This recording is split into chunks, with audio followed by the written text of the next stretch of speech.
This is the story of a woman who turned nail polish fumes into a $19.7 million cosmetics empire. At 23, she painted other people's nails for $12 an hour in a tiny salon. With $112 saved in a coffee can, hidden under her bed money, earned one manicure, one pedicure, one chemical smell at a time. 6 years later, her cosmetics brand was sold in 4,200 stores across 51 countries. But the numbers don't tell you about the client who refused to tip because her nail color wasn't perfect enough, or the moment she realized her hands could create something more valuable than beautiful. Nails, they could create an empire. Her name was Zara, and at 23, she knew the burn of acetone in her lungs. 8-hour shifts hunched over other women's hands, breathing chemical fumes that gave her headaches. Scraping polish off nails, while clients scrolled their phones, ignoring her existence.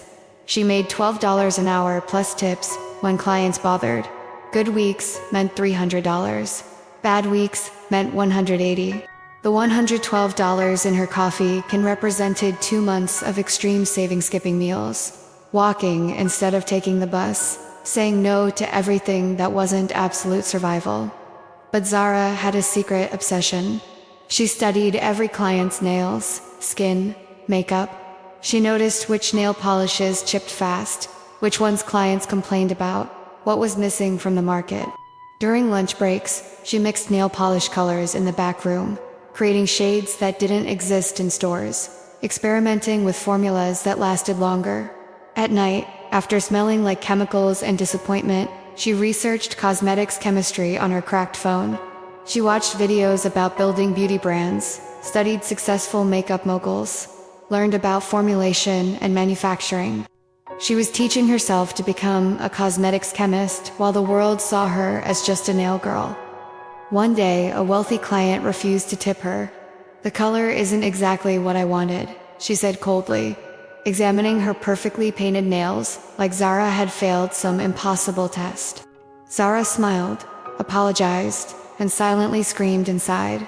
That night, she stared at the $112 in her coffee can and made a vow. "I'm going to create nail polishes and cosmetics so good that women like her will pay premium prices and I'll never depend on tips again." The breaking point came from her own frustration. After another brutal shift, Zara looked at her own nails, stained from chemicals, damaged from constant work. She realized she'd been creating custom nail polish shades for clients for free, mixing colors they loved, and they'd been asking where to buy them. She had $112, barely enough for anything, but enough for a crazy beginning. She spent $93 on basic cosmetic-grade materials from a beauty supply wholesaler. She spent the remaining $19 on small bottles and labels she designed on a free app. In her tiny apartment kitchen, she created her first product, Line 5 nail polish shades she'd personally formulated to last longer and shine brighter than anything in salons. She called it Zara Cosmetics and made 30 bottles total. She gave samples to salon clients, posted on Instagram with photos taken on her phone. Within 3 days, 12 women asked where they could buy full sizes. She sold those 30 bottles for $18 each through Instagram direct messages, making $540 profit. More than an entire good week at the salon. Made in her kitchen during hours she should have been sleeping. The voice in her head screamed she was delusional. But another voice, quieter but growing stronger, whispered, "What if you're not crazy? What if this is how empires start?" That first month, Zara made $873 selling homemade nail polish while still working 60-hour weeks at the salon. She reinvested every penny, better ingredients, better bottles, better branding. She taught herself product photography, social media marketing, cosmetics regulations, all through free resources at midnight. At 24, her side business was making $3,500 monthly. Not enough to quit, but enough to dream bigger. Zara smiled and thought, "Watch me prove you wrong." She rented a small production space, hired 2 employees, both former nail techs, who understood the hunger.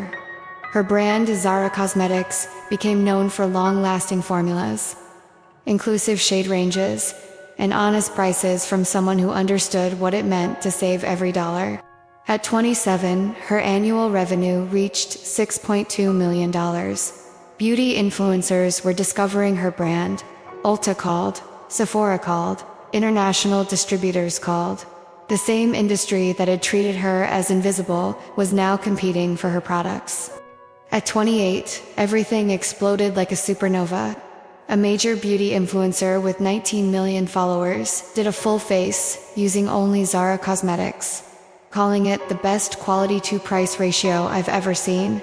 And it's from a former nail tech who actually understands what women need. The website crashed from overwhelming traffic. Orders flooded in from 47 countries. Within 2 weeks, she had to move into a proper manufacturing facility and hire 83 employees. Target called Ulta, finalized deals. Sephora fast-tracked her. International beauty retailers fought for exclusive rights. She negotiated from a position of absolute power, remembering every moment she'd felt powerless breathing acetone fumes for $12 an hour. By 28, her products were in 4,200 stores across 51 countries. Her team grew to 214 employees. Revenue reached $14.8 million. She'd created 362 products, each one still formulated to her original uncompromising standards. She didn't just build a cosmetics brand, she built a movement. Her marketing featured real women with real skin. Her prices were accessible because she remembered being broke. Her hiring priority was beauty service workers, nail techs, makeup artists, salon workers, people the corporate beauty world overlooked. At 29, her cosmetics empire was valued at $19.7 million. She owned 78% of her company, maintained control, refused venture capitalists who wanted to dilute her vision. The nail tech with $112 and a coffee can had built something the beauty industry couldn't ignore.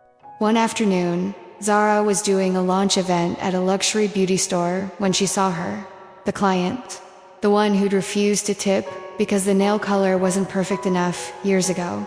The woman was in line to buy Zara cosmetics products, her basket overflowing with nail polishes, lipsticks, eyeshadow palettes, sizzly $300 worth of products. She didn't recognize Zara. Why would she? Nail techs are invisible, forgotten the moment you walk out the door. The woman stood speechless, face burning red, unable to form words. Zara didn't need the apology. Her $19.7 million empire spoke louder than that woman's cruelty ever could. She'd taken humiliation and transmuted it into a global cosmetics brand that served millions. She didn't need validation from people who'd treated her as disposable.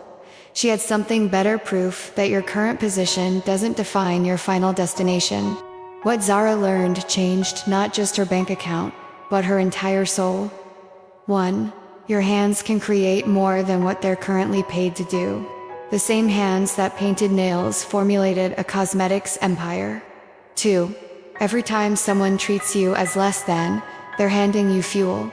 Use it. Let their dismissal become your determination. 3. The best products come from people who've lived the need. Her cosmetics succeeded because she understood what real women wanted, because she was one, struggling in a salon. 4. You don't need industry approval to start. You need a problem to solve, and the courage to solve it in your kitchen at midnight. 5. Service work teaches hustle, but building something for yourself teaches power. The difference is ownership. 6. The people who refuse to tip you will eventually pay premium prices for what you create. That's not revenge, that's the universe correcting itself. Right now, someone watching this is painting nails, doing hair, or serving in ways that feel invisible. You're breathing chemicals for hourly wages, wondering if this is your ceiling. Let Zara's story whisper to the part of you that refuses to stay small. Your empire is hiding in your skill set. Build it in the hours they think you're resting. If this story reminded you that your current job doesn't define your destiny, smash that like button. Subscribe for more service worker to empire transformations. Comment below with one product idea you've been afraid to create. Share this with every beauty worker who deserves to know their hands can build empires. Your cosmetics empire starts tonight. Formulate it while they sleep. Launch it while they doubt.